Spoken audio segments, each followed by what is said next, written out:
Once upon a time, in a small village called Dharampur, there lived two brothers named Ravi and Mohan. Their village sat beside a beautiful river called Narmada, which flowed down from the distant mountains. The river Narmada was strange and unpredictable. Some days, it flowed gently like a calm mother singing lullabies. Other days, it roared like an angry lion. Sometimes it would swell with water, flooding the fields. Other times, it would shrink to barely a stream, leaving the land dry and thirsty. The villagers never knew what to expect from the river. Ravi and Mohan had inherited their father's farm after he passed away. The farm had 20 acres of good land right next to the river. Their father had always told them, "My sons, success comes not from the river's mood, but from your own steady hands." Ravi, the elder brother, was a hardworking and disciplined man. Every single morning, he woke up before sunrise. Rain or shine, flood or drought, Ravi would walk to his fields. He would check the soil, pull out weeds, water the plants when needed, and tend to his crops with love and care. He followed the same routine every day without fail. Mohan, the younger brother, was different. He was clever and full of big dreams, but he lacked patience. He would work very hard some days, spending hours in the field.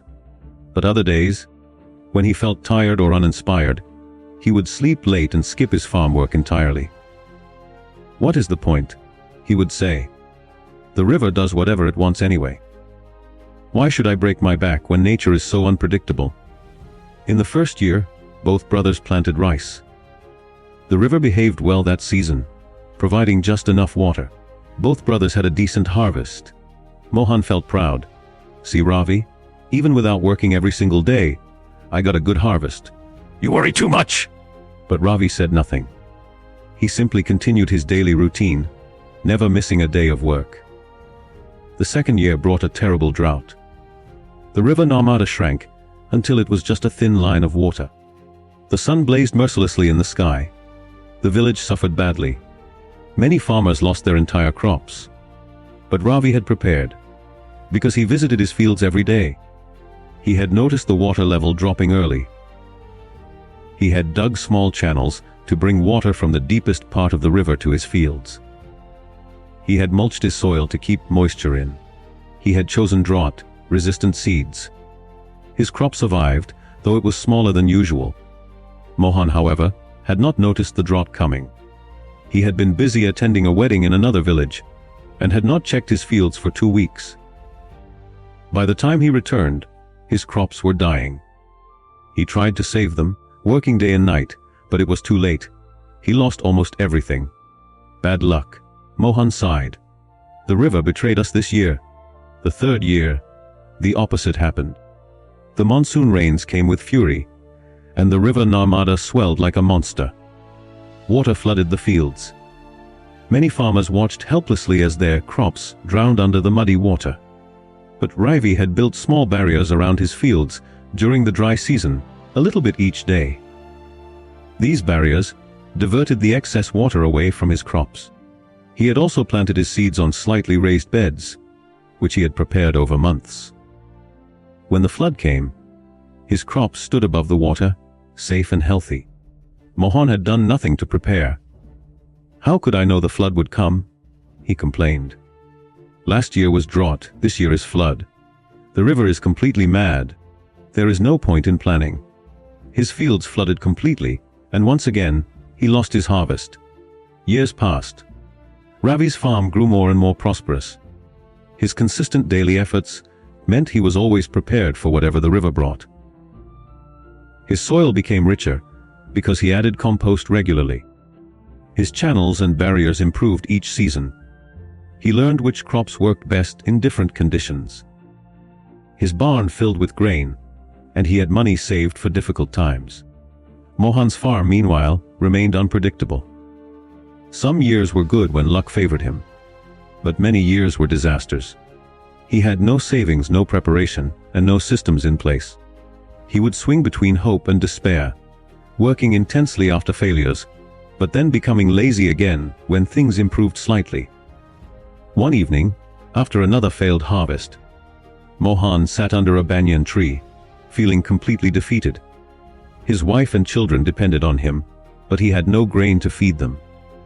His heart was heavy with shame and sadness. Ravi came and sat beside his younger brother. He put a gentle hand on Mohan's shoulder. "Brother," Mohan said with tears in his eyes, "I do not understand. We have the same river, the same land, the same sun and rain. Yet you prosper and I suffer. Why has God been so unfair to me?" Ravi smiled softly. "Dear brother, God has not been unfair. The river Narmada is unpredictable, this is true. But tell me, what can you control?" Mohan thought for a moment. "Nothing! The river does what it wants." "Wrong," Ravi said.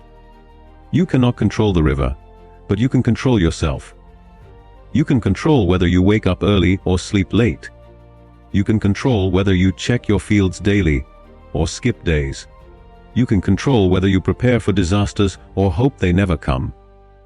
You can control your own hands, your own effort, your own consistency." Ravi continued, "I cannot change the river's nature, but I can change my own nature. The river will always be unpredictable, sometimes too much water, sometimes too little, sometimes just right. But I have decided that I will always be predictable. I will always be consistent. Every single day I work. Every single day I prepare. Every single day I improve something small." Tears rolled down Mohan's cheeks. "But brother, what if my efforts are wasted? What if I work hard and still the river destroys everything?" "Then you will be ready to rebuild quickly," Ravi answered. "A consistent farmer may face 10 floods in his life, but he knows how to recover from each one. An inconsistent farmer faces one flood and is destroyed completely. Consistency does not guarantee that bad things will never happen, but it guarantees that you will be strong enough to face them when they do."